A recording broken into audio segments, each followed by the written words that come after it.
Uy,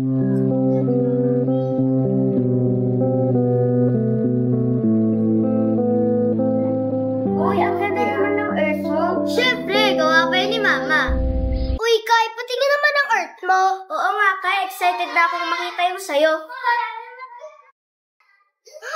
Uy, Kai, ba't yung earth mo? Oo nga, Kai. Di ba green at blue yung earth?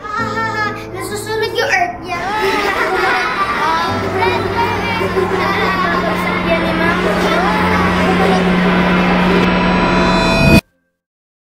Oh, anong iniiyak-iyak mo dyan? Mama, wala na po akong kailangan po namin sa project. Sabi nga wala pa tayong pera. Miski pagkain nga, wala na tayong mabili. Ano ba yan? Ang kama-kama. Wow! Nagsalita ang magaling. Magaling sa pagwawaldas ng pera. Kung yung kinikita mo, binibigay mo lang sa amin ng mga anak mo, puro na lang sabong, wala kang kwentang asawa. Mark! Yung tubig, patayin mo! Ano ba yan? Hindi na nga tayo mga bayan sa mga bayarin. Nagsasayang pa kayo? Gagawa kayo ng mga gusto yung sabihin kay Mother Earth at dyan yung susulat sa papel na binigay ng Ma'am. Naintindihan ba, children?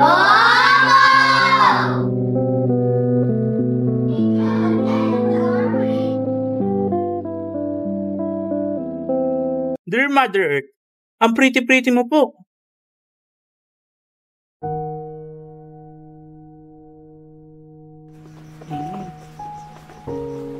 Sapat.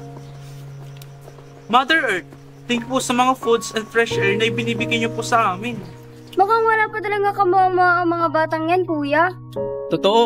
Kung makikita lang nila ang kasulukuyan na kalagayan ng kapaligiran ngayon, yung mga basura na nagkalat kung saan-saan, yung bulong bundukin na tinatabas.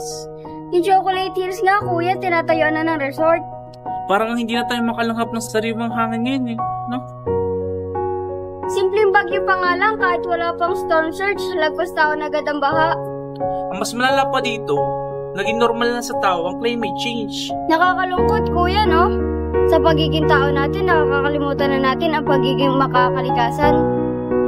Nakikinabang lang, pero hindi pinapangalagaan. Teka, Kuya, may isa pa. Pero pa nga. Sorry po, Mother Earth, kung red at orange ka na. Paano po kaya tayo mapapag-green? Buti pa siya, aware na bata. Teka, Kuya, anong ginagawa mo? May susulat ako. Tips para mapag-green si Mother Earth. Ang haba naman yan, Kuya, kahit ako tatamating basahan yan eh. Ang gamot sa nakakalimot ay pagpapaalala. Kaya huwag kang magpapagod, magpaalala sa mga tao kung alam mong mali ang ginagawa nila.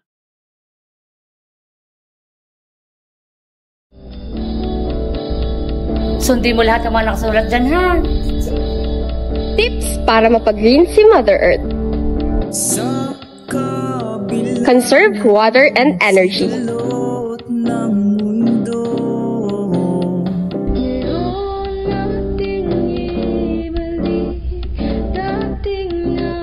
Paghiwa-hiwalayin ang mga basura. And follow the 3 R's. Reduce, reuse, and recycle. Next, use our voice to educate others. Ibahagi natin ang ating mga nalalaman at ating ipinaglalaban sa ating kapwa, lalong-lalo na sa kabataan. Katulad ng puno, kapag naalagaan at nagabayan natin sila, yayabong sila ng may pagmamahal sa kalikasan at kapaligiran.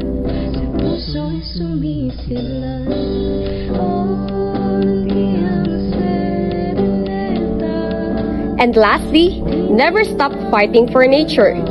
Hanggat may kalikasan, meron tayong dapat mahalin at ingatan para sa mas luntiang kinabukasan. Himig ng kalikasan sa bawat hangin at patak ng alam. Awit na puno't mga bulaklak. Maganda po ba, Ma? Oo naman, ang ganda naman ng project mo. Hindi na siya red, katulad ng project ng ate mo. Ma'am naman Ay, ikaw naman, Kai, kamusta ka na? Nakulayan mo na ba ng green ng art mo? Yes po, ma'am. Dahil sabi nga po, hindi mo po huli ang lahat para itamang pagkakamali. Sa puso'y sumisilay.